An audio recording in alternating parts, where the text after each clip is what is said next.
भी बहुत बड़ी दुकान थी, मेरा भी बहुत अच्छा व्यापार चलता था, लेकिन ऐसे ही चला जा रहा था दुकान से तो मैंने देखा मंदिर जी के पास ही दो नग्न साधु विराजित थे।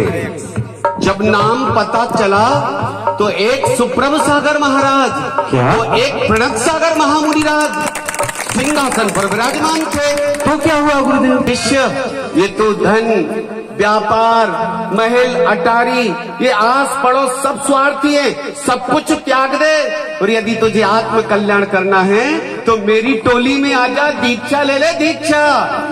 अब जब मैंने गुरुदेव को देखा, अरे ये तो नग्न मुद्राधारी है, मुझे तो शर्म आएगी नग्न मुद्रा धारण करने में। मैंने कहा ठीक है गुरुदेव, आपके प्रवचनों से मैं इतना प्रभावित हूँ कि मैं दीक्षा ले लेता हूँ, पर आपकी तरह नंगा नहीं रह सकता। मैं नंगा नहीं रह सकता, देखो ठंड भी बहुत लगती है, सर्दी बहुत है, तो मैंने ये भेष धारण कर लिया। पर गुरु ने कहा था यदि आत्म कल्याण करना हो तो जीवन में परिग्रह मत करना, क्योंकि अक्सर धन परिग्रह ही मुक्ति पथ में बाधा डालता है, हमें मोक्ष की ओर नहीं ले जाने पाता ये परिग्रह, इसलिए कभी जीवन में परिग्रह मत करना। ठीक है, चलो शिष्यों चलते हैं, अच्छा नगर है, यहाँ उपदेश देते हैं। चलिए गुरुदेव। तेरा सारा कुटुंब कबीला साथ न तेरा देंगे, तेरा सारा कुटुंब कबीला साथ न तेरा देंगे, तेरी सारी कमाई भैया झट से बांट ये देंगे। तेरी दुनिया की रीत यही है, इस दुनिया की रीत यही है, इसी को कहते जमाना, ये जग है एक महिला।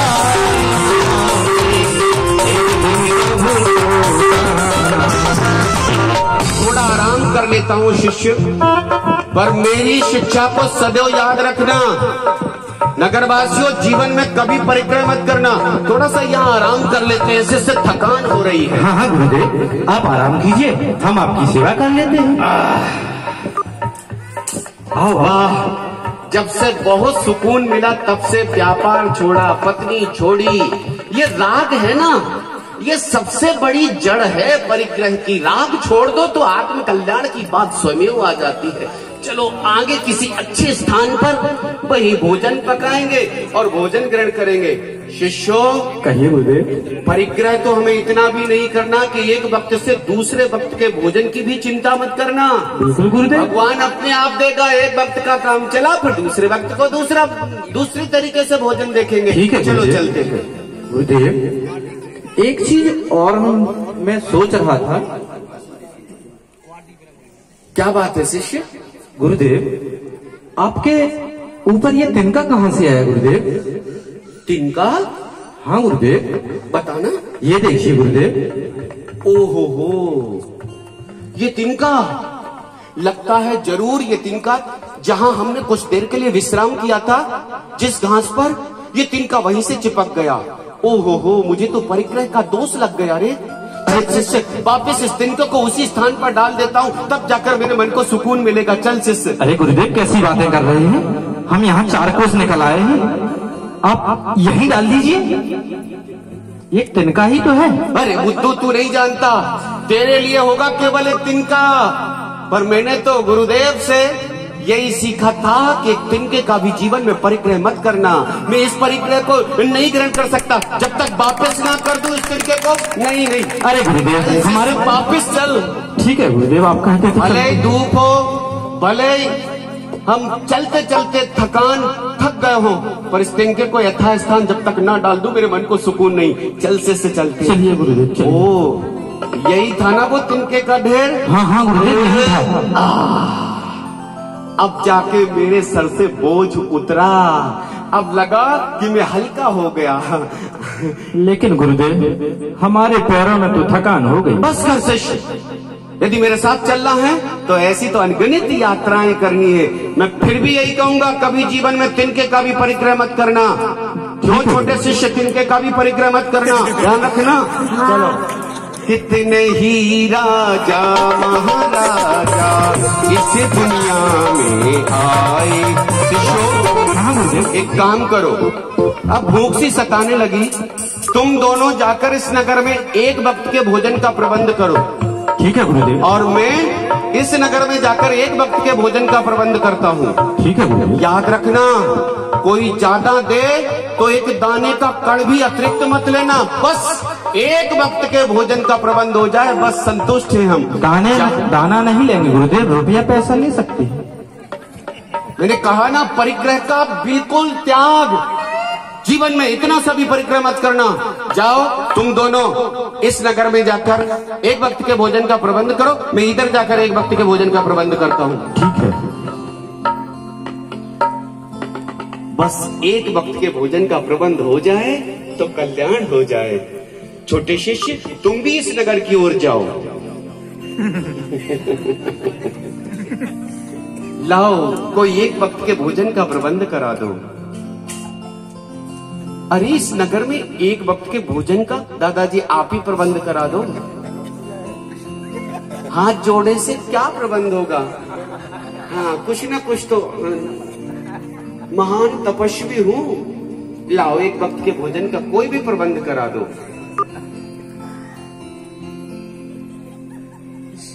अरे बाबा, पैसा नहीं लेता बाबा, एक वक्त के भोजन का प्रबंध करा दो कोई।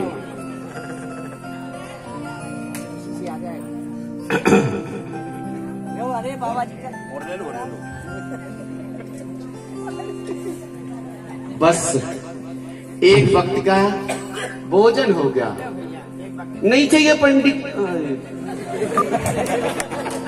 संतुष्टि है एक वक्त के भोजन की, बस। चलो चलो, एक वक्त के भोजन का तो प्रबंध हो गया।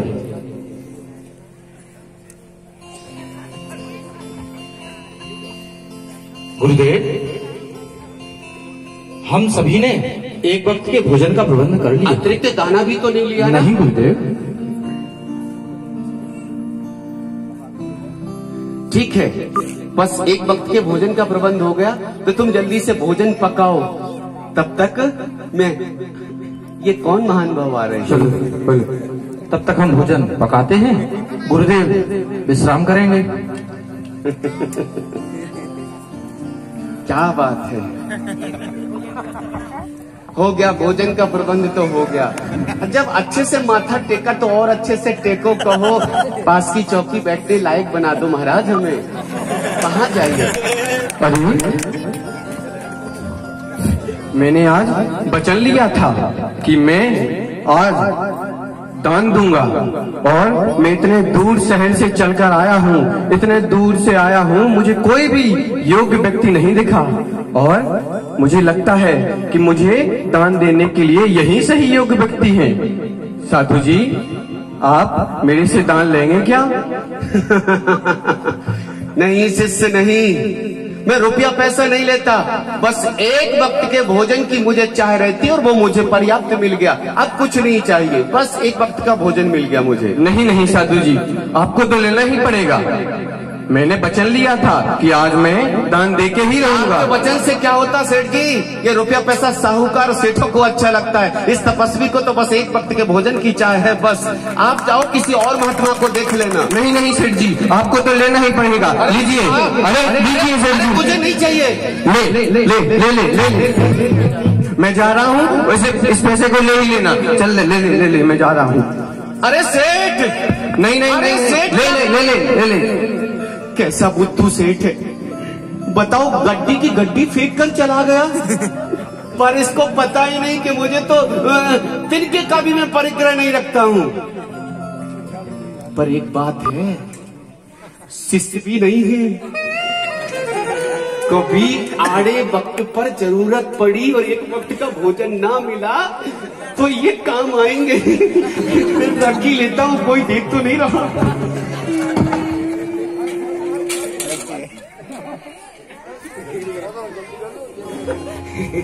देखे तो कितने देकर गया। 1 2 3 4 10 15 17 18 25 28 33 43 75 85 98 99।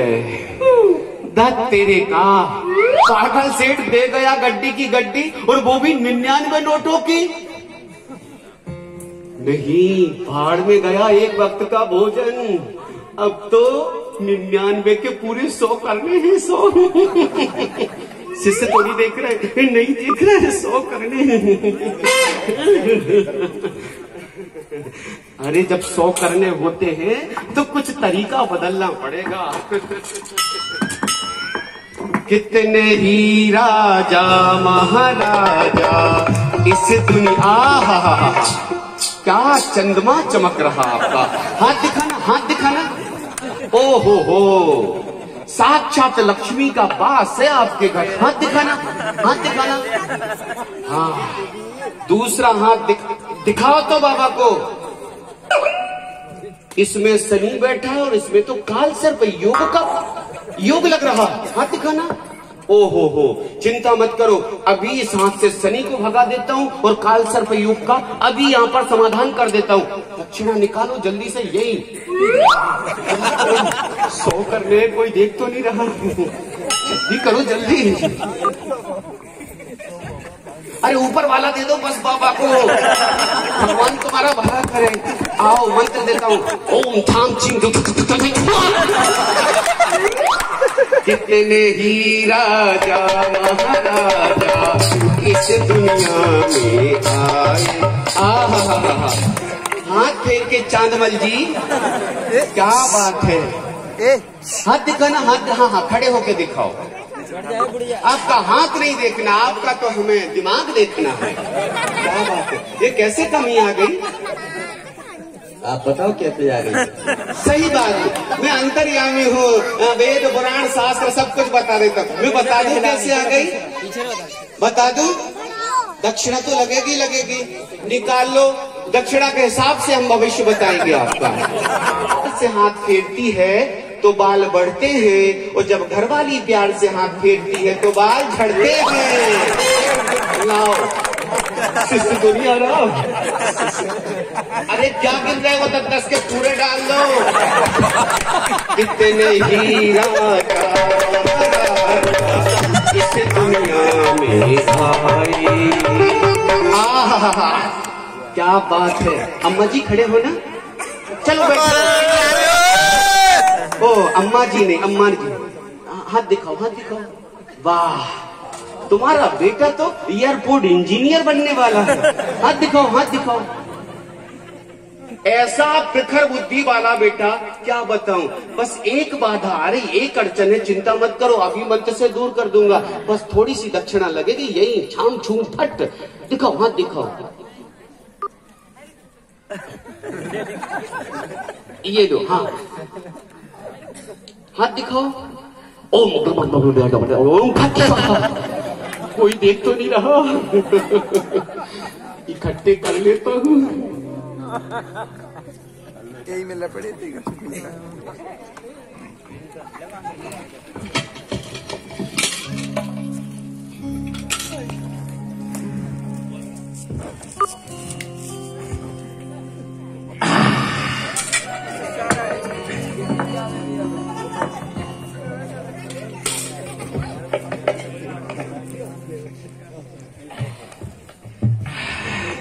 शिष्यो, शिष्यो, चलो चलो, हमें गुरुदेव बुला रहे हैं। आया गुरुदेव। शिष्यो, हाँ गुरुदेव। पता, मैं इधर गया था इस गांव। हाँ हाँ, सारे नगरवासी बोले। क्या बोले? बाबा इधर डर है, डर, जरा बच के रहना, यहाँ सदैव डाकू रहते हैं, डर है डर। यहाँ डर किस बात का गुरुदेव? हमारे पास ऐसा है ही क्या जो कोई हमसे ले जाएगा? हाँ शिष्य, हमारे पास है क्या, कुछ भी तो नहीं है। मूर्खों को क्या पता कि पूरी गादी की गादी भर ली रुपयों से। हाँ शिष्य, भला हम तो तिनके का भी परिग्रह नहीं करते हैं। हाँ, हमारे पास है ही क्या, पर फिर भी सुना है कि बहुत डर है। डाकुओं से तो सभी को डर लगता है ना। अरे गुरुदेव, डाकू आएंगे तो हमसे क्या ले जाएंगे? आपके पास तो ज्ञान नहीं है। चुप करो, मैंने कहा ना शिष्य, डर है तो है। मैं यहाँ सो रहा हूँ, तुम देखना कहीं से चोर डाकू ना आ जाए। ठीक है शिष्य, चल तकिया बन जा, तकिया बन जा। अरे लेट के बन। आप विश्राम कीजिए गुरुदेव।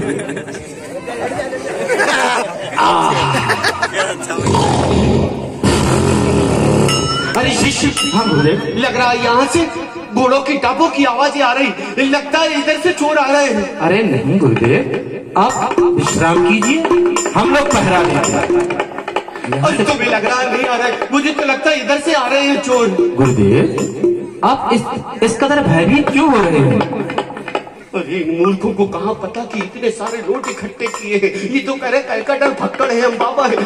अरे तुम्हें क्या पता, लोग ये ओढ़नी ही ले जाए अपनी को। इसका भला चोर डाकू क्या करेंगे? अरे रे, आज ही पेट गड़बड़ होना था। अपनी गदेली की रक्षा करते करते 3 महीने से वहां नहीं गया। आज तो जाना ही पड़ेगा। शिष्यों, हाँ गुरुदेव। एक काम करना, इधर आओ। ये जो मेरी फटी पुरानी मेली को चली गादी है ना, हाँ। इसको मत छूना। ठीक है। क्योंकि इसको छूने से तुम अशुद्ध हो जाओगे। मेरे पेट में दर्द हो रहा, मैं अभी आया है। ठीक है। और सुनो, इधर देखना कोई चोर ना आ जाए। इधर देखना, इधर से कोई ना आ जाए।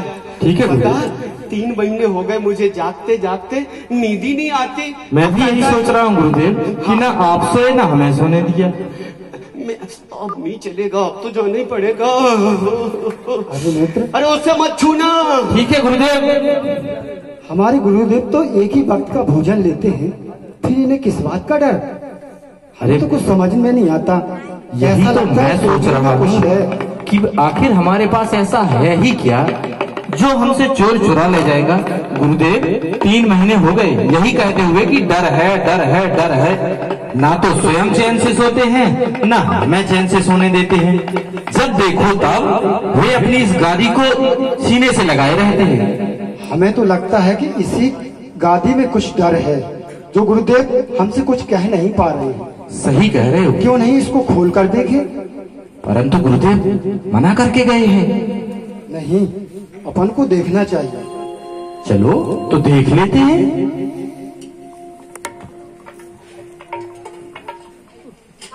ओहो, तो ये है वो डर। अरे भैया, गुरुदेव तो हमसे कहते थे कि तिनके का भी परिग्रह नहीं करना, और इतने सारे रुपए पैसे गुरुदेव की गाड़ी में कहाँ से आए? तभी तो हमारे गुरुदेव न रात को सोते न दिन में सोते, बस एक ही बात की रटना रखते हैं, मुझे डर है, डर है। क्यों नहीं इस डर को हम किसी कुएं में ढके लाते हैं? सही कह रहे हो, ना रहेगा बांस ना बजेगी बांसुरी। चलो ले चलो इसे।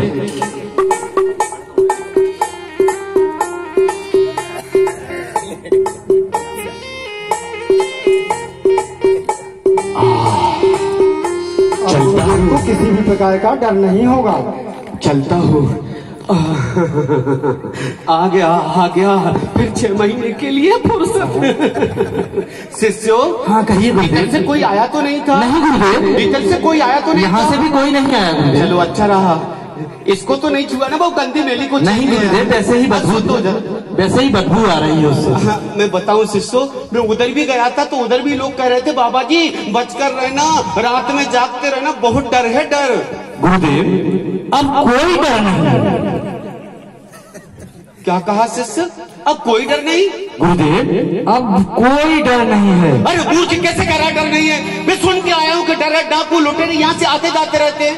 गुरुदेव, सारे डाकू लुटेरों को आ जाने दीजिए, परंतु अब किसी प्रकार का कोई डर नहीं। और गुरुदेव, जिसका डर था उसे तो हम कुएं में ढकेल के आए हैं। मूर्खों, कई डर भी पकड़ में आता है कि पकड़ के कुएं में धकेला हो तुम? हाँ गुरुदेव, मैं कह रहा हूँ कि डर है तो है।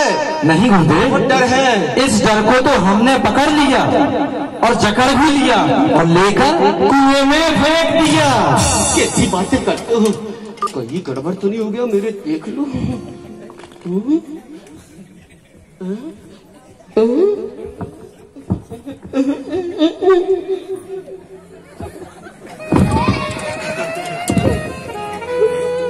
अरे मूर्खो, इसमें के रुपये कहाँ गए, नोट कहाँ गए इसमें के?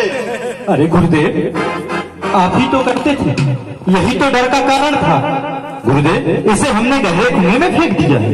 क्या तुमने लाखों की जायदाद, लाखों के नोट कुएं में फेंक दिए? हाँ गुरुदेव। अरे मूर्ख, तुझे पता नहीं था कि इन नोटों से हम क्या क्या खरीद, मकान बना सकते थे, दुकान बना सकते थे, सब कुछ कर सकते थे। गुरुदेव, आप ही तो कहते थे कि हमें तिनके का भी परिग्रह नहीं करना है। याद है गुरुदेव, जब आपके पीठ पर एक बार तिनका लग गया था तो आप उसे वापस 4 मील छोड़ने गए थे, उसी स्थान पर जहाँ से वह तिनका आपकी पीठ पर लगा था। जबकि गुरुदेव हमारे पैर दुख रहे थे, आपने मजबूर कर दिया था जाने को।